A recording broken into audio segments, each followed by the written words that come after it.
Hey gang, I wanted to comment tonight or talk tonight about some of the comments that were said in my last video or two videos ago about we had a a hater on there or somebody that didn't like trans people, didn't like trans women, didn't like married trans women to be more precise. I have to give her or him credit. Called himself Georgie Mac. It's right there in the comments. Georgie Mac. Now, uh, I was watching the comments and another subscriber. I hope I pronounce your name correctly, dear Nicola or Nicola. Appeared to be standing up for me. Appeared to be defending me and my message against this Georgie Mac. And I didn't really get the beginning of the conversation between the two of them. But what I got was uh, Georgie Mac referring to us or Nicola as perverts, and she mentioned, you know, if we didn't understand the real issue, that we should check out the trans widow stories and how appalling they were to her or him or whoever it was, and I took that to heart, and I got into the conversation at the end, and I said, you know, there's something going on here, between the two of you, and I don't know what it is, and Georgie Mac very subtly referred to me as always the gentleman, and that's not necessarily a derogatory comment. I guess it would be if I wore my heart on my sleeve and I had thin skin like so many other trans people in the world. But to that end, Georgie, I took your advice and I looked up trans widows, and I got a bunch of videos on YouTube, and I watched them. I started to watch them. I watched the first one, and I got a terrible, terrible, sad story from a cisgendered woman who was married to a trans woman, or claimed to be, and she was married to that person for a long time, and they had 3 children together, and one of them had a birth defect. And she, the cisgendered wife, had some health issues as well in the marriage. And the story she told was that her trans woman husband had lied to her for years and years and years about his feelings. He would go away on business trips and take her bra with him or something like that, and she would find her bra in his suitcase, unpacking his suitcase when he got home. He would make up a story about how he, liked to have an article of her clothing with him when he traveled and that kind of stuff. And I guess that wasn't at all a lie. But she also said that she had found other things in the house that kind of pointed towards him being a cross-dresser, and he made up stories and lied to her about that. He subsequently came out to her and told her that they should go and see a therapist together, and she agreed, she claimed, and she went to see the therapist with him, and she realized when she got there that he'd been seeing his therapist for a while, and this therapist had diagnosed him, in her words, as transgender or transsexual, and that he needed to explore his cross-dressing and his feminine side more freely so that he could determine whether or not, in fact, he was a woman. And that's the way she put it. She said, the therapist said, he needs to explore this to find out if he is a woman, not if he is transgender, or if this is what he's going to want to live his life as a woman, but that he needs to explore this further find out if he is a woman, and you need to let him, and you need to try to support him because you're his spouse and his best friend. And if you don't support him, well, then you're just part of the problem, and and he's never going to be able to really come to terms with this.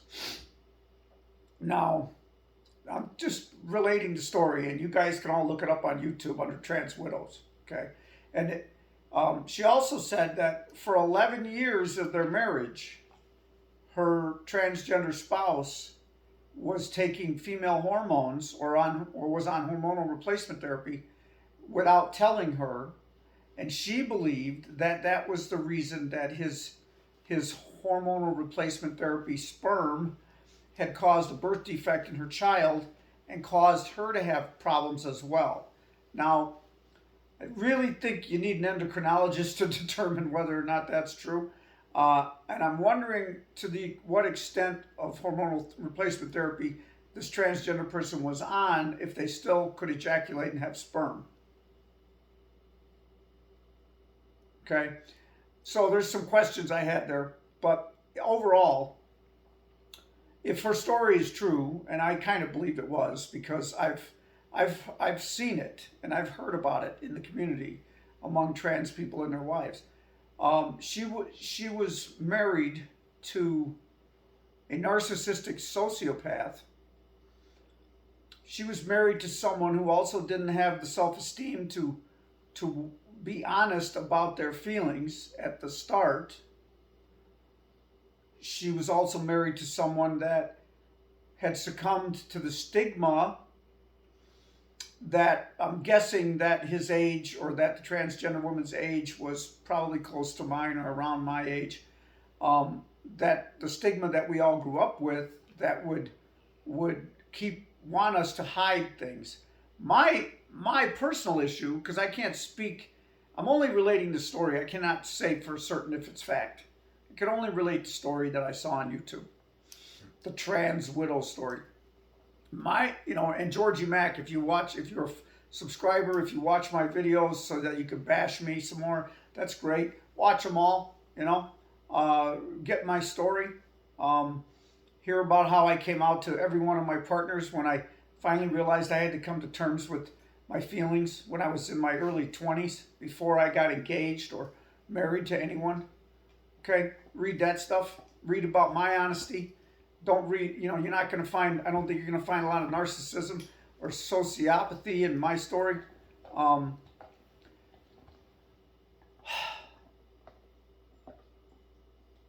Don't call us all perverts.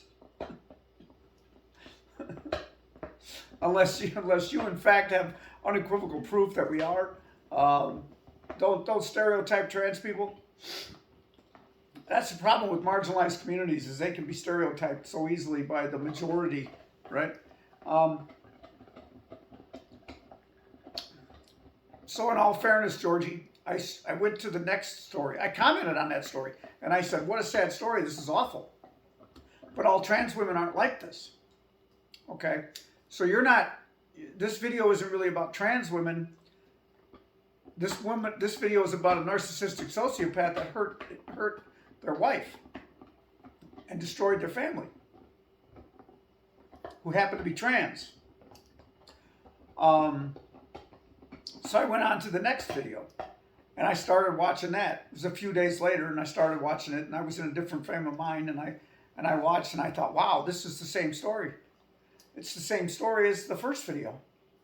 And you know what? I can believe it, because I've seen this story, and I've experienced this story with other couples in the trans community that I've been involved with for so long.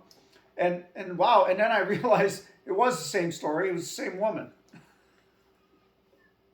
She looked younger. She had nicer hair, and the quality of the video was a little different. And I just didn't recognize her. Okay, you can't fault me for being old. Okay, I just didn't see it that well. I was like, wow, this is the same story. And yeah, it is. So I got out of that one, and I went to the next one, and it was the same woman on a different channel. So she's made the rounds. There's, I don't know, 4 or 5 videos, I lost count, with the same woman on them on YouTube. telling her trans widow story. So I'm trying to find multiple trans widow stories, but I'm only running into one. Okay, it's kind of sucked because I wanted to see, I would have loved to see 10 different ones and compared them to see if they were all the same, and I wouldn't have been surprised to see if they were.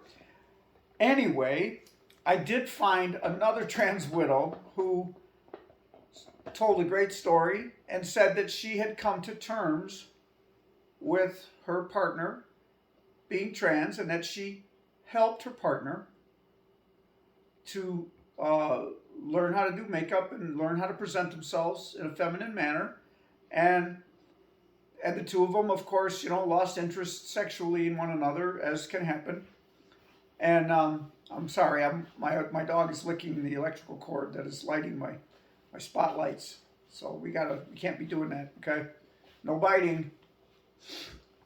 Yes, you just look at me. That's good boy. You're so adorable. I'm sorry, folks. She had come to terms with it, and she said she did not regret the 25 years that they were married, and that she had a great time with her husband. But now she also didn't regret her future life as a single woman, and being best friends with this person that used to be her husband, and they were going to both move forward together, and life was good. Okay. No, she didn't seem overly excited about it, but she didn't seem like she was forced to make the video either. Seemed like something she wanted to say. Okay, so Georgie Mack, you want to debate this some more without calling people names? Bring it. Don't sing it. You can sit in the comments and push buttons and try to trigger other subscribers who are obviously intelligent and knowledgeable in this subject, and that's fun. It's you're kind of being a punk, but whatever. You want to have an intelligent discussion on this?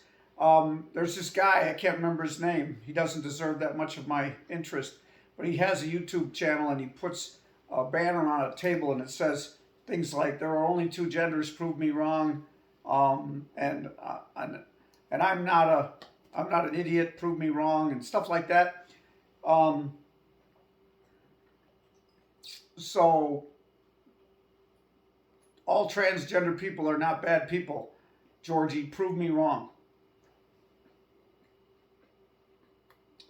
And once again, I hope I'm not mispronouncing your name, because you were Nicola was my knight in shining armor, my hero, my champion, defending me, and obviously a longtime subscriber. Thank you so much, and we're all in this together, right? And I didn't see the initial comments that passed between you and this Georgie Mack. And it just like I got into the middle of the conversation where you were saying something in defense of me, and I was like, what's going on here? And then this other idiot is pushed, yeah, I said idiot, is triggering you and pushing your buttons. And I was like, I'm not getting in on this because I don't know how it started. So I'm getting in on it now in the only way that I can. And if she wants to, or he or whatever it is, wants to have a discussion on it, we can start that up in the comments. Just please make a comment that I can see, post it so I can see it. Okay? YouTube might have been so bad that YouTube might have just deleted it, so I never got to see it. I don't know. Anyway, I'm not going anywhere, so there are a lot of unhealthy people in any community, in anywhere you go, that can't handle their life, that can't handle their feelings, that are frightened into hiding things from others because of how they think they're going to be seen or viewed. And it's really sad, but that doesn't mean it's not happening. It's still happening, and it's very sad. And there are a lot of in this situation with trans people in a couple. There's a lot of hurt couples, and to that end, I think a lot of my videos have been about trying to keep your marriage intact. You know, you find out. You know, if I haven't said it out loud yet, which I think I have, is try to find out if you really love being a woman more than you love your spouse, because it should be about love. It should be about self-love, and it should be about loving others. And if you just love being a girl more than you love keeping your marriage intact with your partner, then you gotta live your truth. And if you find that you love your partner and you'd rather keep your marriage intact, and you'd rather not be seen as someone who promised to stay with your partner until death did you part, and you want to renege on that promise, then, you know, I guess do that, but I personally don't at this point. And that's where I'm at. And if somebody wants to, you know, tell me that I'm doing something wrong or I'm a bad person or whatever, you want to tell me that your man up in heaven is going to judge me when I die and I'm not going to get to go there, you know, just please don't call me delusional at the same time you're saying that. Love and peace to all. Let's just try to accept one another for who they are.